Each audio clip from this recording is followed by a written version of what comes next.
Hi, hope you all had a great dinner tonight and had terrific dinner conversations.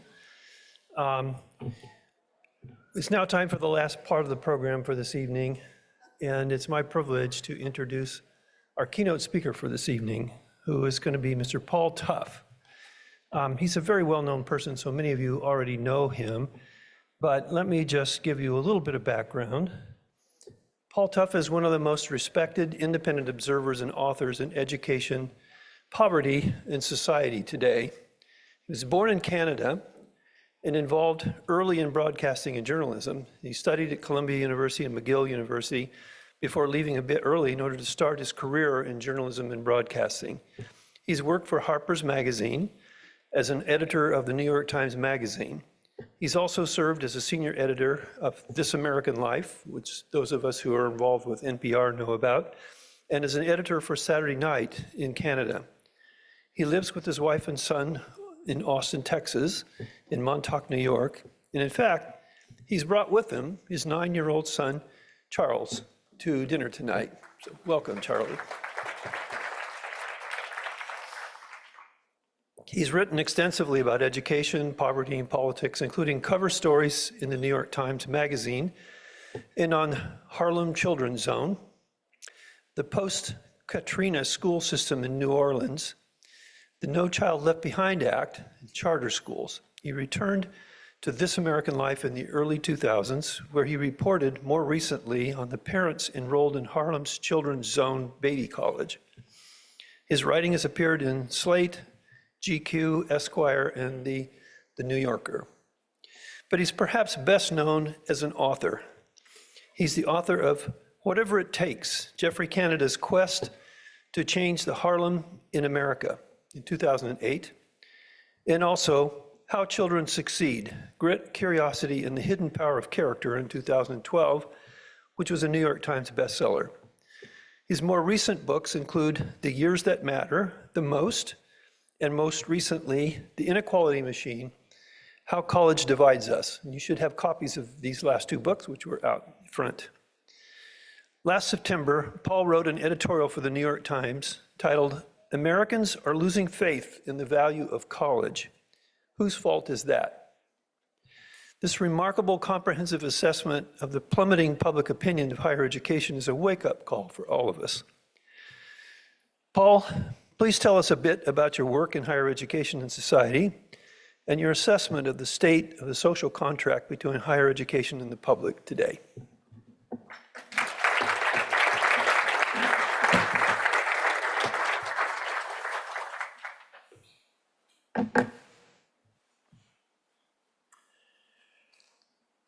Thank you, Rick.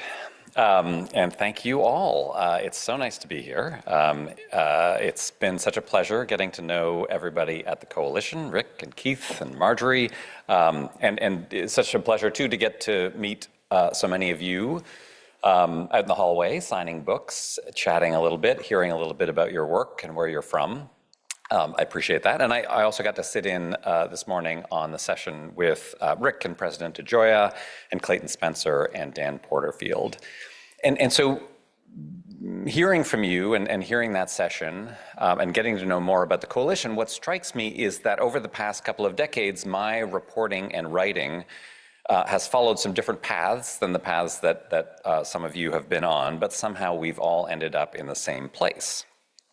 And so before I sit down with Rick and talk with all of you, I wanted to talk a bit about my own journey here. And I think I should start with college.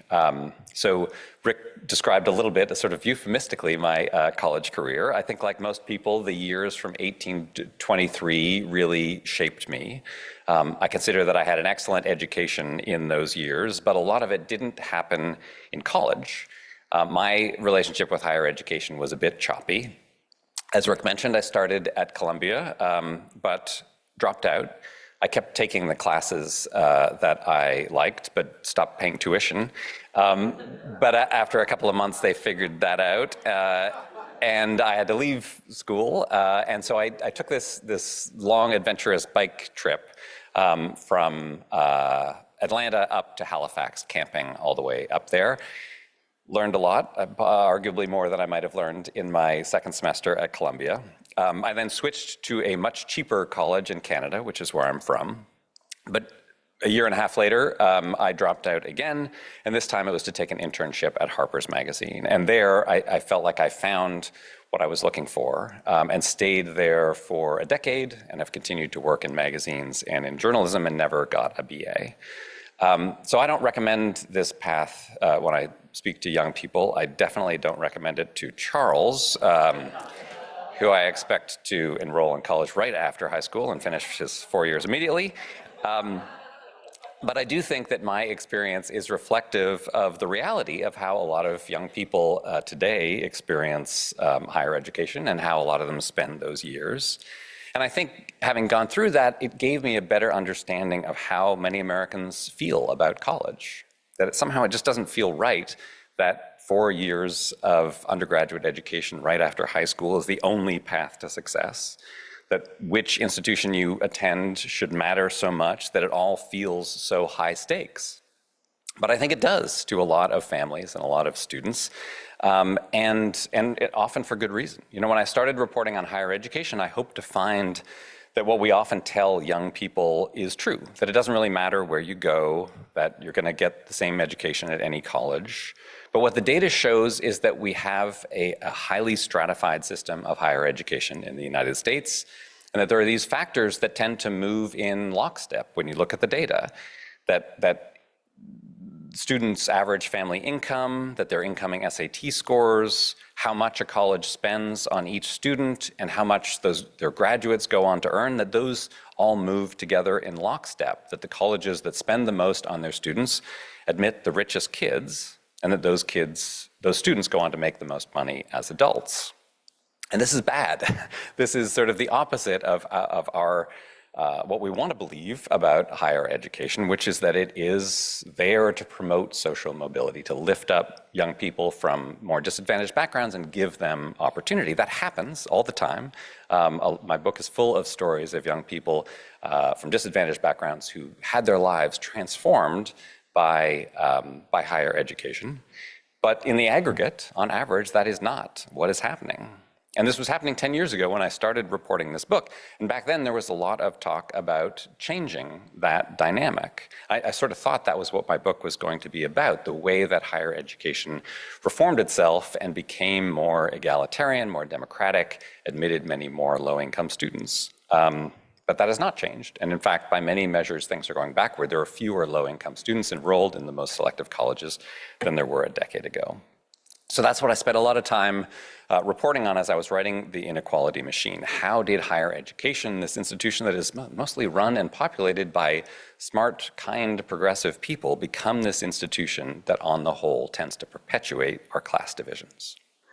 So I continue to believe that that question is important. I continue to wrestle with it, as I know a lot of you do. But one of the reasons I'm glad to be here today is that I'm also interested in this question that I think a lot of you are discussing, which is what can higher education do to win the trust of so many Americans who have become skeptical about higher education? And I think I've landed on two answers that I'll talk more about with Rick. And I think one of my answers overlaps with one that a lot of you talk about, and one I think goes in a slightly different direction. The one where I think it overlaps is that higher education can overcome that skepticism by listening more to what students want. Students want a sense of belonging and purpose. They want a sense that their education matters, that it's worthwhile, that it's a good investment. They want guidance and mentorship as they make their way into the working world. They want to feel good at college. They want to feel connected and inspired and propelled forward into a positive future. And the reason I think about all those qualities is not just my own experiences, but before I turned to writing about higher education, as Rick mentioned, I wrote these two books that helped me understand the experiences that I think a lot of those students are having. One is How Children Succeed. The other is a follow-up book called Helping Children Succeed. And those books were about this set of qualities, sometimes called character strengths, that don't show up on standardized tests. Things like persistence, optimism, curiosity, self-control. I wrote about the research on how they are developed in children and then how they pay off in life. And one of the messages in that research is that student well-being matters. How students feel on your classroom, on your campus or in a classroom has a direct impact on how much they learn and whether they persist. I think that fact that how students feel matters feels kind of mushy to a lot of educators and certainly to a lot of legislators, but it also provides this incredible tool for educators to use. That if in your college or university or your high school, if you prioritize those qualities and creating an environment that tends to develop them and enhance them, your students will not only feel better, they will do better. They'll persist at higher rates, they'll graduate in greater numbers, and they'll transition to the work world in a more positive way. So that is one path that I think higher education can and should follow to prioritize student well-being. The second path that I spent a lot of time thinking about and wrote about in The Inequality Machine has to do with admissions and finance and tuition. To me, the change that higher education needs has to start in the admissions office, or these days, more precisely, in the enrollment management office. Enrollment management is this institution that I've spent a lot of time reporting on. I like people in enrollment management, but I think it is a system that tends to create incentives, or that it has incentives that tend to push institutions in the same direction toward admitting more students with higher test scores and higher family incomes. And the effect of that trend is to exclude a lot of students who could absolutely succeed. Sometimes they're excluded because they're just simply not admitted. Sometimes they're excluded because they are admitted but then charge such high tuition that they can't accept the offer, they can't finish, or they finish but go into such intense debt. And this affects not only their experience at college, it affects the way they feel about college, it affects the way their families feel about college, and it affects the way their communities feel about college. Now, solving this part of the puzzle is an awfully difficult task for any institution to do on its own, but I think it is essential for higher education as a whole to solve it. Students want belonging and a sense of well-being, but they also want to be able to go to college without risking financial ruin for themselves and their family. They want to be able to do what I did, experiment and try different pathways without feeling the pressure of cost and debt. They want clearer answers on how much college will cost and how and when it will pay off for them. So to me, the answer is to do both, to change how we admit students, how much they have to pay, but also to change the experience that students are having on campus and to prioritize their well-being. All right, thank you very much. I'm going to sit down now and chat with Rick. Thank you. Paul, again, thank you for taking the time to be with us tonight and to share what you learned after these many years of thinking about these problems that are also really important to us. So I'm going to begin by asking a few questions, and then we're going to open it up to the audience and ask everyone to fill in. We have a significant amount of time here to go through this. Great. So my first question is, your New York Times best-selling book, How Children Succeed, begins with the work of University of Chicago economist and Nobel Prize winner James Heckman, who studied the GED and discovered that earners of that degree were no more likely to achieve success than the average person who didn't finish high school. Puzzling. That has led to numerous other studies, many of which are all pointing in the same thing. Achievement is less dependent upon early mastery of certain skills like reading and math, and more the product of non-cognitive skills, what you call grit and character. Can you explain what you mean by grit and character? And how can we help children acquire these? So these are great questions. It's nice to think back to my days with James Heckman. But I should say, that this book came out a while ago. It was nice to be able to look at it and sign it today. But in the years since it came out, I've changed my thinking about some of that research, and especially about some of the language that we use. And so the word character, for instance, I feel like in lots of ways it's a really profoundly useful term because it feels so deep. But I also think that it can be distracting in lots of ways in these discussions, because to a lot of people it means something unchanging, right? Like that's the thing that just doesn't change your inner character. And that, for anyone who knows the research about growth mindset, which I assume many of you do, that's not what we want to promote in child development, right? We want to talk about how people change, how people are changeable. And so to say, well, what really matters is this thing that never changes is not a positive message. So I talk a lot these days about student psychology, about the way, and that's, I think, the research that is most central in how children succeed and continues to be so important to me. That we know this incredible amount through this research in neurology and stress psychology about how environments shape students' psychology. And we understand the pathways that happens through. We right down to the DNA level, how growing up in stressful environments creates certain tendencies in students that makes it harder for them to persist, to deal with stress. And it also shapes students' psychology. Growing up in an environment of deprivation and exclusion changes the way you feel about yourself and about the world.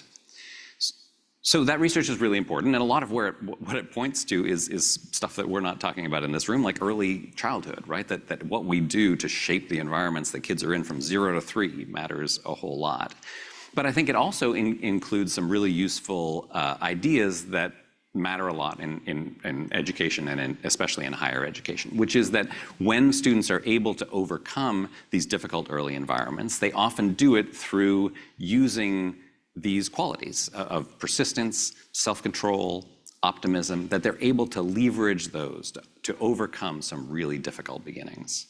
And so I think for colleges, that creates this really valuable tool, which is that when we create environments that enhance those qualities, persistence, grit, self-control, and when we help students figure out how to use those qualities to persist despite difficulties, that pays off in a big way. And that's, I think, what colleges can focus on. How do we create environments in the classroom and on campus that can do that?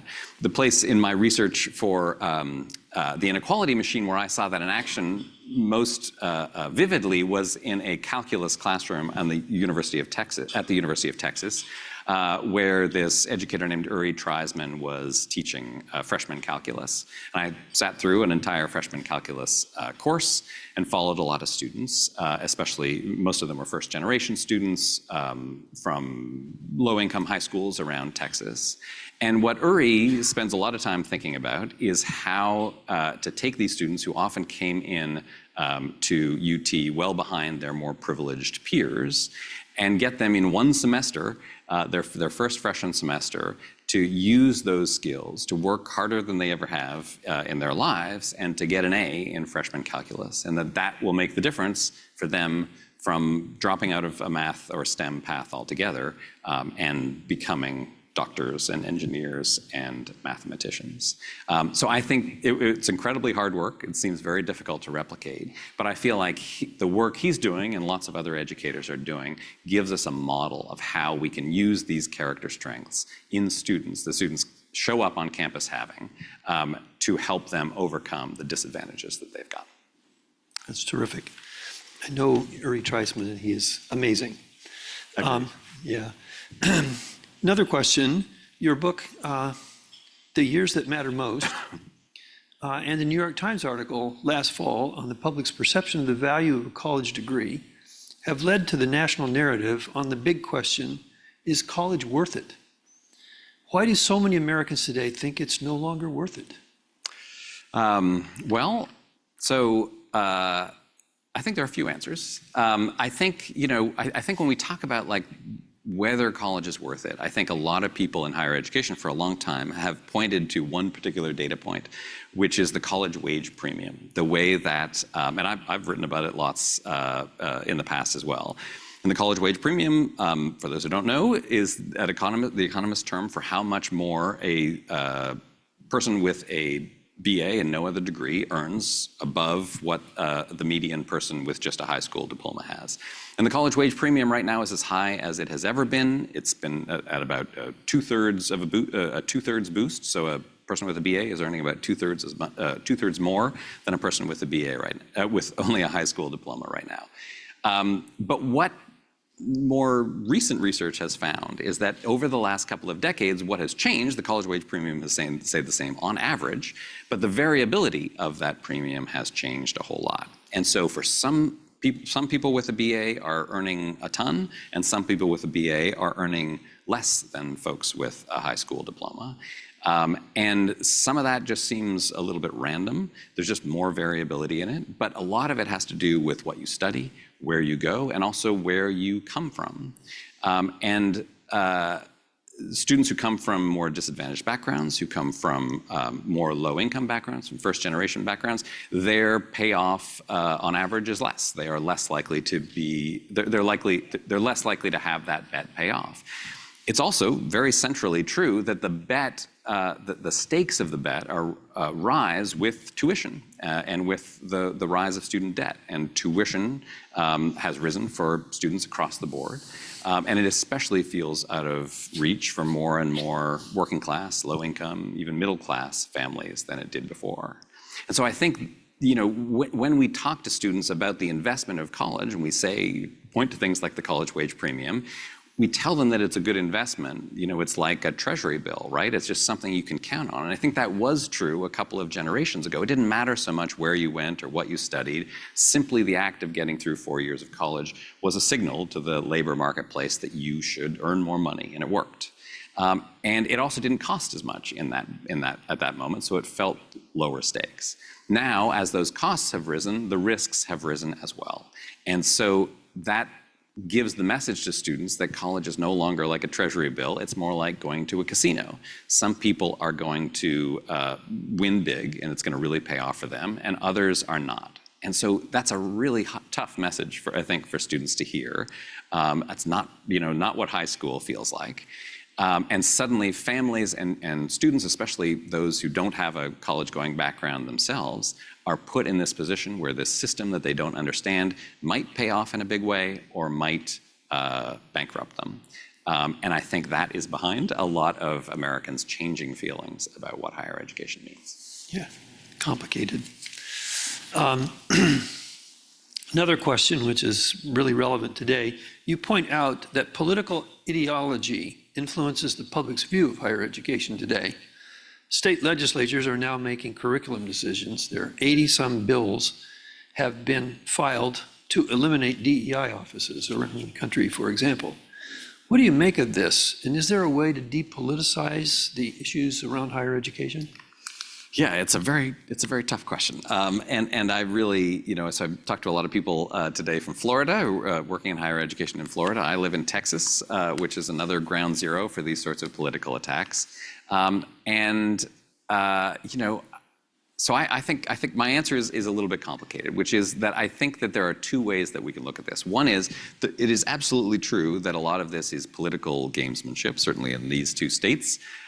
And that this is politicians just grandstanding, taking advantage of people's fears, and often proposing things that are not actually going to help solve any of the problems that higher education might have. However, I do think it is valuable for higher education to recognize that the reason these political attacks are working is not just because these are really shrewd politicians, but also because there is this genuine discontent that they're able to take advantage of.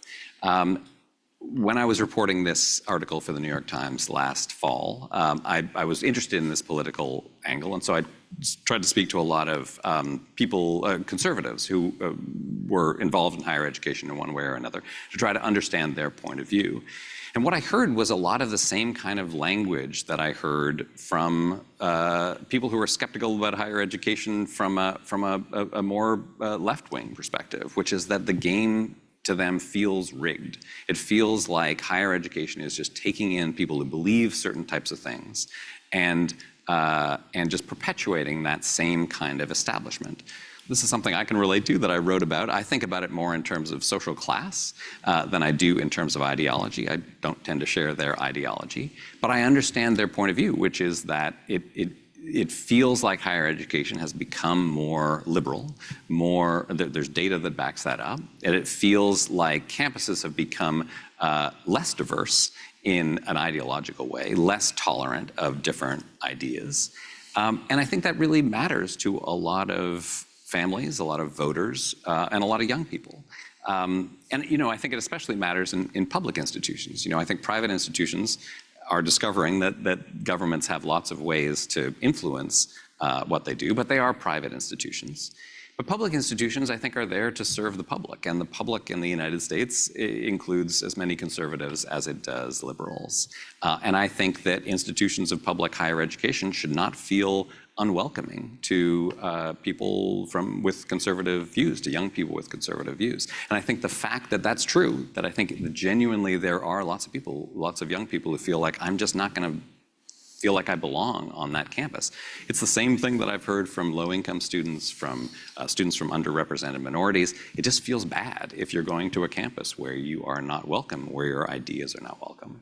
So I think at the same time that we realize that the sort of the BS factor of a lot of the political attacks on higher education, I think we can understand that they are based on some real discontent among Americans of all political stripes, but especially among conservative voters. And I think there is lots that higher education can do to make their campuses feel more truly diverse, more politically diverse, more welcoming to people of all ideas. That doesn't, I don't think, mean censoring yourself or compromising your ideals, but I think it means really living up to a lot of the principles of diversity and tolerance that are at the heart of higher education. Terrific. I could go on, but I think we better open this to the audience. Great. And let others who might have questions to raise their hand. I think we have microphones running around as well. It's hard to see, so. Yes, in the back.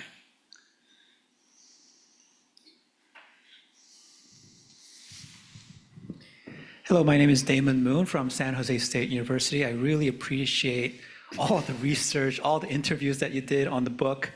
And as I was reading the book, as I was going through all the examples, like the SAT tutor Ned, or was it Professor Treisman, and also Shai versus Kim, all of these stories relate to one thing, and I think that one keyword boils down to relationships. And I think all of us here are aligned to the importance of relationships, as we talked about all morning. So the question that I have is, if that relationship is important with the professor, with the peers, with even the parents, how might we help the students learn and practice those relationships at school without putting more burden on the faculty? So that's my question. Thanks. Yeah, it's a great question. So I think that one of the things I felt in the decade that I've been reporting on this is that there are, I don't think we've made a lot of progress in admissions, but I do think we've made a lot of progress in student support, in how institutions support students and make them feel more of a sense of belonging and connection.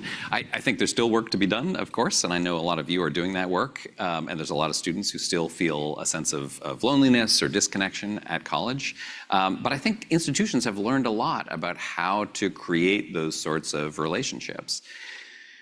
You know, I don't think, I hear what you're saying about the idea of this being a burden, and I don't think we can expect every professor to be Uri Treisman, but I think there are structures that institutions can put in place to create more opportunities for those sorts of relationships to develop. So I spent a lot of time reporting at University of Texas, not just in Uri's classroom, but also in the student support world as they were undergoing this real transformation a decade or so ago to try to improve their four-year graduation rates. And what was striking to me, you know, there are a lot of specific techniques and tactics and strategies that folks are using that a lot of people in this room know about better than I do. But what struck me was that it wasn't rocket science. It was really just about giving opportunities to students to feel more connected, to feel more of a sense of belonging, to feel more connected to each other. First-generation students, in this case, feeling more connected to each other, but all sorts of ways to just make them feel like this was a place that they belonged. College campuses are inherently alienating places for folks who don't come from a college background, but like any new neighborhood or community, there are ways to make people feel welcome. So I think those structures are really important, and I think the fact that they are not rocket science often makes them lower priority, because institutions and administrations just say, well, you know, people just figure it out. Just be nice, be friendly, be welcoming, right? But in fact, what I saw at UT was that it takes a real investment of time, of money, of personnel, to create those structures that then make those personal moments happen. Sometimes, it's pizza parties, it's ice cream socials, it's stuff that doesn't seem like it should take a lot of effort, but it does take effort to make those things happen, to put the structures in place that last for years in order to have that happen. And I think once that happens on a campus, once that message gets out there that this is who we are this welcoming community, I think that spreads to individual professors and students and mentors as well. Another question? Yes.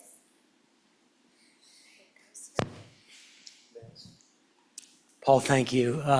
Very informative. I'm Steve Sosland from the Texas Tech University system. Excellent. In Lubbock. Now, I am the father of Rachel and Rebecca, who were in Uri Treisman's class. Excellent. But the way they made it through was with the help of tutor Ted, who was homeless living on the drag on Guadalupe. Wow. And they would find him. I would only pay him after the exam, though, because he'd go away for a couple of weeks. But they made it through his class. I can't believe I didn't hear these stories while I was reporting. I would have put them in. This is great.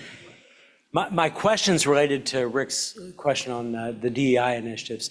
We've observed, and I'm wondering whether you've seen this more broadly, we've observed an unintended positive consequence from Texas Senate Bill 17 that banned the DEI offices on our campuses, and that is that now instead of those initiatives being centralized out of one office, we're starting to see, and for us, Angelo State University in San Angelo is taking the lead on this, that DEI is one of their stated values, of their core values for the university. And it is now, instead of being centralized in an office, it's being decentralized across campus. So we're seeing leaders among faculty, staff, and administration and students that are taking the initiative to do the things that are still in compliance with the Senate bill, yet we're seeing even more activity around DEI initiatives. Are you seeing anything like that more broadly, where in Florida, Texas, other states, where the legislators are politicizing this, but the universities are taking it back and saying, no, this is who we are, and we're going to continue to grow this? I'm just wondering if you see it more broadly. No, that's fascinating. That's the first I've heard, and that's great. I want to learn more about it. I think there is potentially, I think there's a lot of negative outcomes to this bill, to all of these efforts, that if they truly set back diversity and inclusion and equality on campuses, that's going to be really bad, right? But I also think that there are, what I think you're seeing in that institution, and what I think you can see in other places, is that that can be a value of the institution that doesn't have to be centralized in a certain office. And in fact, centralizing it in a certain office may create a sense of sort of balkanization, of an idea that this is their job, this is not everyone's job, right? The specifics of how you get around the sorts of laws that those folks are trying to deal with in Texas is really difficult. But I do think that saying that every institution can say what their values are, every institution can decide to uphold those values of diversity in all kinds of ways. And so I'm not surprised that there are ways that institutions are finding to respond to those efforts that might actually not just help it persist, but enhance those efforts. It's great. Hello. Hi. Thank you for being here. Forgive me, I'm going to zag a little bit and sort of throw a topic to you that I'd love to hear your thoughts on, and I don't know if it's one that you've done any particular writing or thinking about. But it's an area that I find myself increasingly sympathetic to, which is a kind of minor insurrection of the ungrading movement, and the idea that higher education should in fact be a place for higher order thinking and learning and knowledge assessment, rather than a continuation or replication of the sort of gamesmanship that occurs in K-12 system, where students are simply going after single-mindedly going after a grade. Thoughts on ungrading, and is that something that you've particularly thought about? And I would love to hear what you think. I haven't reported on it, so I can't offer an educated opinion, but I've experienced it most recently as a parent to Charles's older brother, Ellington, who just finished a middle school where there were no grades or tests, and is now at a high school in Austin where there is nothing but emphasis on tests and grades. And it has just reminded me how toxic that basic sort of American worldview, and certainly goes beyond American, but it's true here, is to real education. I feel like he is getting he's doing great in all of his classes in terms of the numbers, but I feel like he's learning less than he was last year. And so again, I'm talking off the top of my head, but I feel like college is a place where you can actually, that should actually be much more of, that actually should be much more possible. High school, because of college, high school is a place where those numbers do matter. We need some kind of signal of who is getting their work done and who is able to succeed at a high level. There is graduate school, so there's a reason that it matters in college as well. But it should be a place where what we're really trying to send is signals to the future, whether that's employers or graduate school or just life, that has this student really mastered all of these qualities and skills that we care about. And it should be possible, I think, to communicate that in ways other than just a number between 0 and 100. And so anything that you know of that's happening to push that forward, I think is a great idea. Jack DeGioia at Georgetown. Thank you very much, Paul. Thank you. As we think about trying to restore trust or build trust in higher education, there are a number of practices that we take for granted that we would not even think about examining or re-examining, that I wonder whether the combination of those practices create an environment where we are perhaps not fully understood, or perhaps our sources of mistrust. And I think, for example, you can think of a range from our commitments to shared governance, to academic freedom, to freedom of speech and expression, to peer review, to the replicability of some of the science that we do. And we wrestled with some of the challenges of science playing out in public during the pandemic. And I just wonder whether a thorough re-examination of some of our basic practices might be in order at this point, because they're not widely shared, widely understood, widely appreciated. We kind of take them for granted, Right. in our context. And I'm just curious your reflections on restoring trust and some of where we might be at fault and not taking seriously what's required in this moment in public discussions. Yeah, I think that's a fascinating way to look at it, and I think there's a lot of work to be done in all of those ways. I would sort of start from the point of view of communicating those ideas, right? So I think examining them and re-examining them and deciding whether they need reform makes a lot of sense. But I think the fact that they are so foreign to so many Americans is an opportunity for communication. And I think higher education does not do a great job of communicating with those who aren't in higher education. I think people outside of higher education perceive higher education to be sort of insular and snobbish and elitist. And so I feel like the language that higher education often uses helps in that perception. But there are other ways to talk about, well, what does academic freedom mean? What does free speech mean? Not just to sort of lecture the public and say this is the way we've always done it, and so of course we're right, but to say, yeah, this is why these ideas are important, and to welcome in other ideas as well. I think there are all sorts of ways that we can build bridges better with those outside of higher education. Senate hearings are probably not the place to do it, but there are lots of other opportunities within our communities like just opening the doors wider, inviting in members of the community, from business, from all walks of life within a community. I think there are ways that institutions of higher education try to do that and try to connect with the world outside, but it's often in a,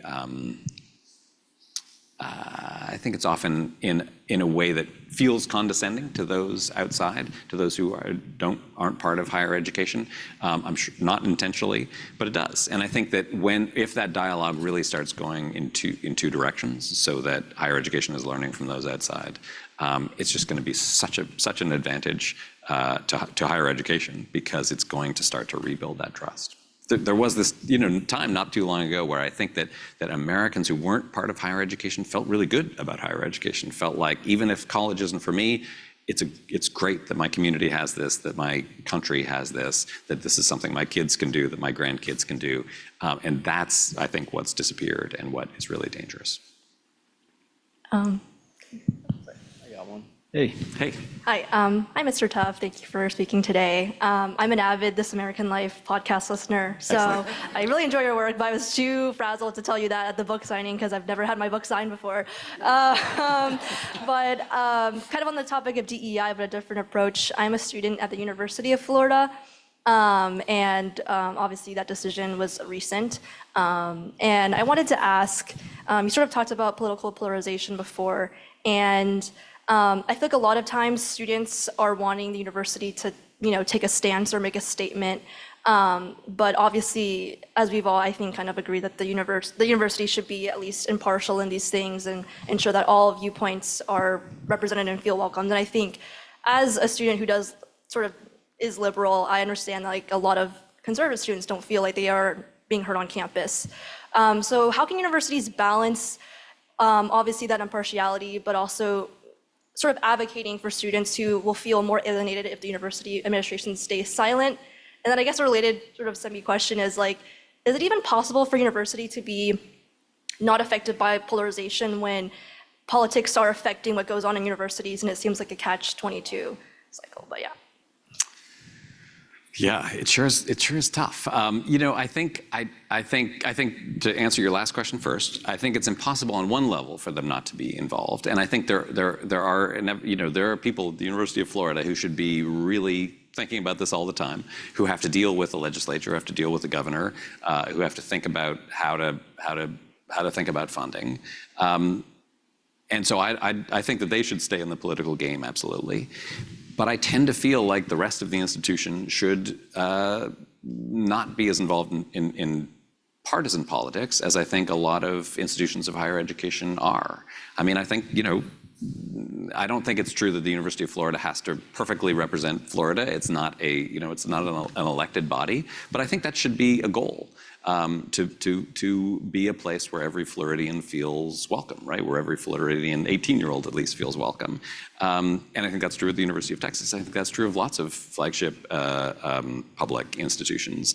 And I think that rather than sort of take both sides and try to just muddle your way through so that everyone feels like you agree with them, I do feel like it's a good idea for those institutions to not take sides on partisan issues, whether those are domestic or foreign.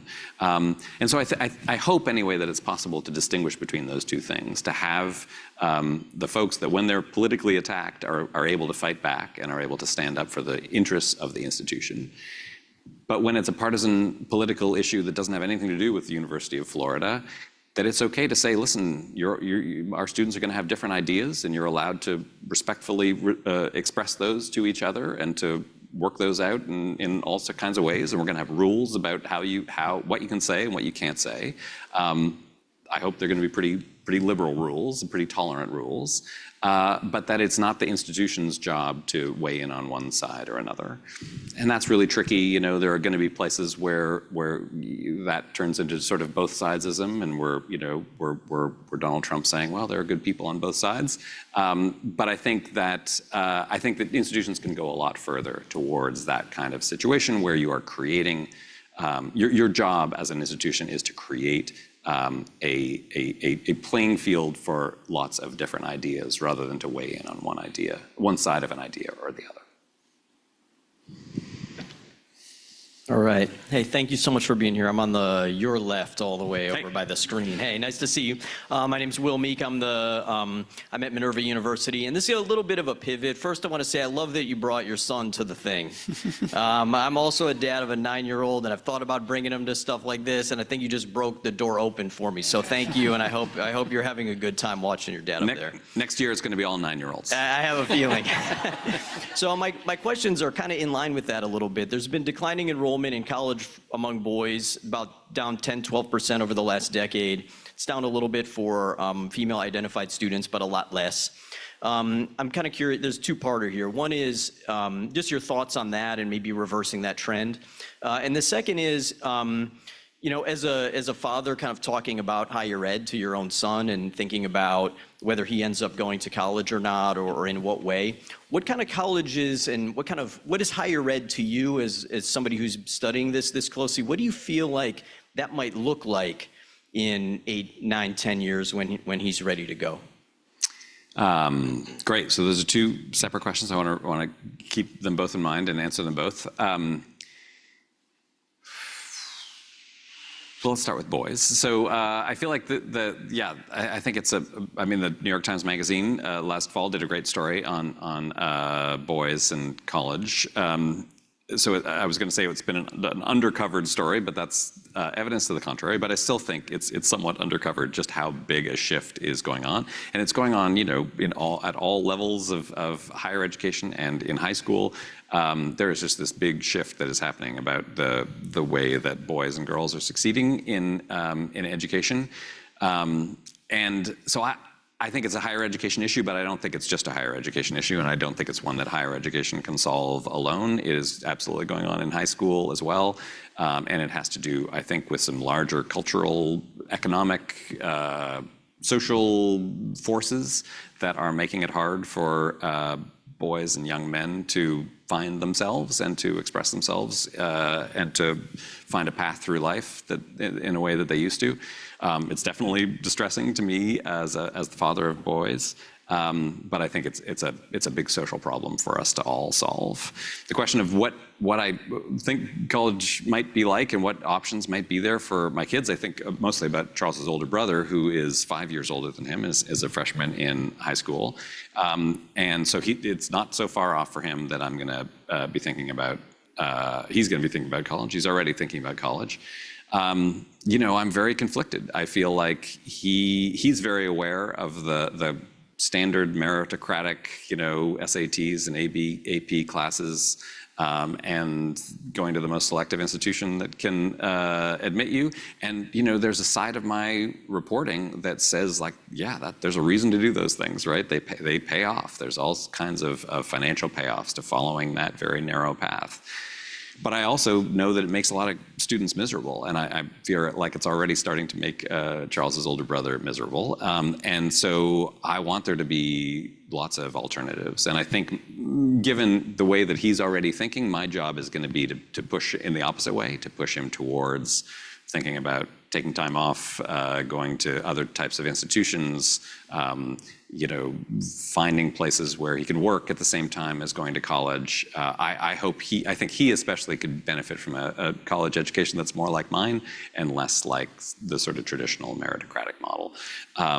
But mostly I don't have any answers. I feel conflicted about it, and I feel like all of my reporting and research only makes me more conflicted and more nervous about what's going to come for him. Okay, I think it's my turn. I first have a question for the audience. This is awesome. I'm Kathy Kern from the University of Miami. How many people read and were influenced by the 2014 article, Who Gets to Graduate?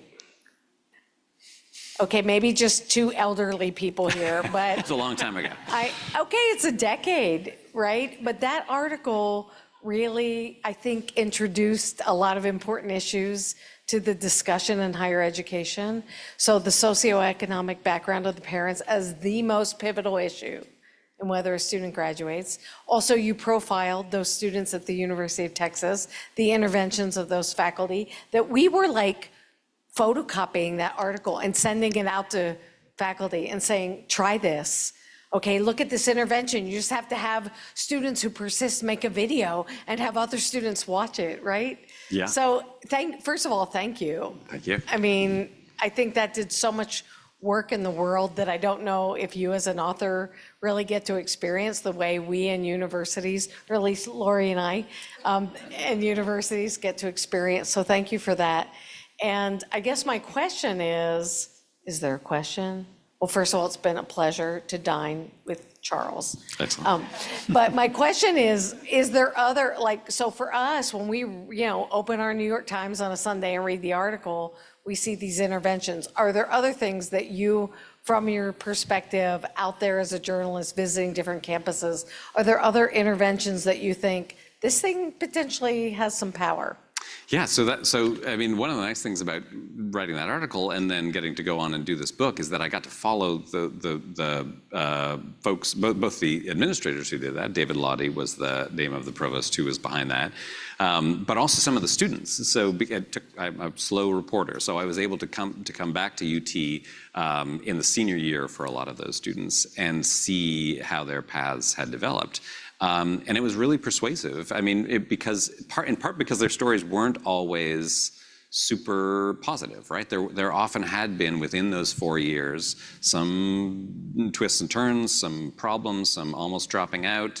But with, I think, one exception of the students who I met in freshman year, all of whom were first generation and low income, they had found their ways through those obstacles. And in ways that are hard to measure, I think that the supports that the institution provided had helped them, had given them that handhold when they needed it. And that was really what I took away. Like, it's that sort of kitchen sink approach, right? The reason that I think David Lottie uses that kitchen sink approach is because you can't always predict what's going to be the handhold that matters. It's going to be that, like, text from the mentor the night before you drop out. It's going to be like the summer internship that you do, the trip that you take with a friend, the one thing that makes you feel like, oh yeah, I kind of belong here, right? And so putting lots of those opportunities in the way of students seems like exactly the right approach, even if it sometimes feels not so scientific. I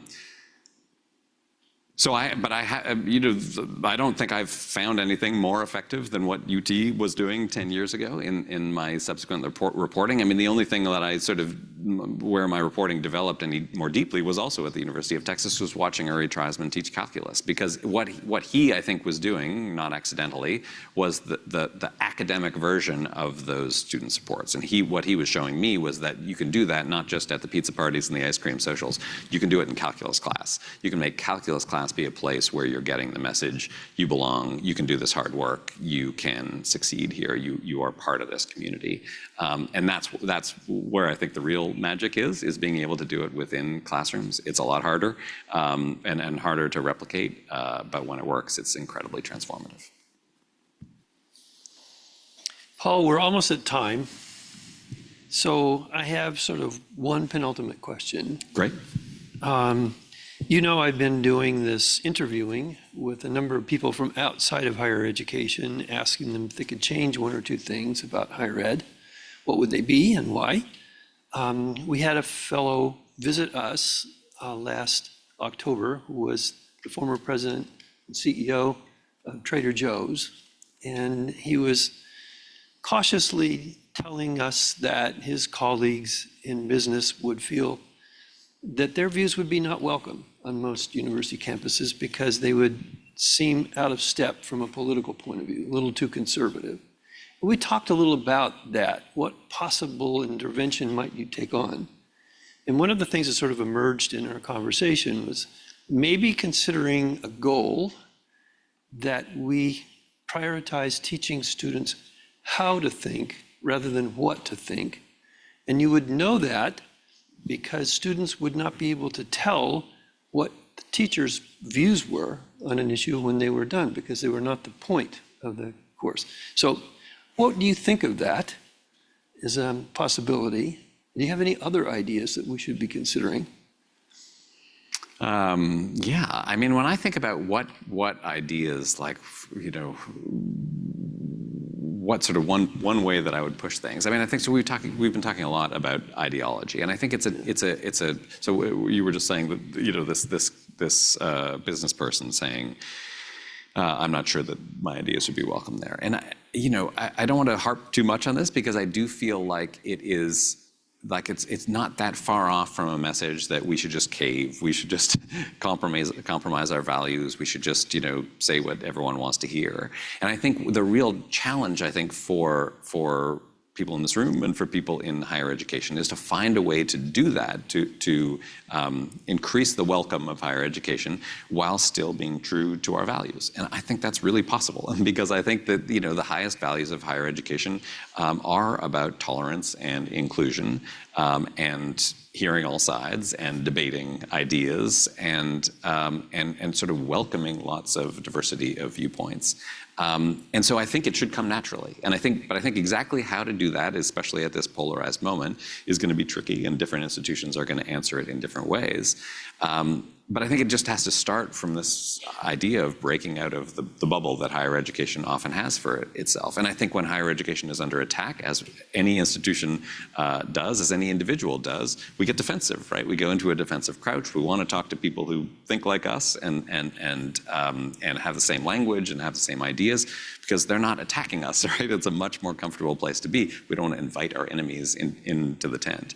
And so I understand that defensive crouch, but I think the divisions that are going on, that have gone on just in the last 12 years in this country, where are divided politically by our level of education, that is just a disastrous trend for Democrats, for higher education, and for the country as a whole. And I think that higher education can't completely undo that huge generational shift in how we divide ourselves, but it can take some steps. I think it can play a role by lowering the temperature, by increasing the conversation, by sort of widening the tent, but by doing all that while staying true to the values that higher education has always had.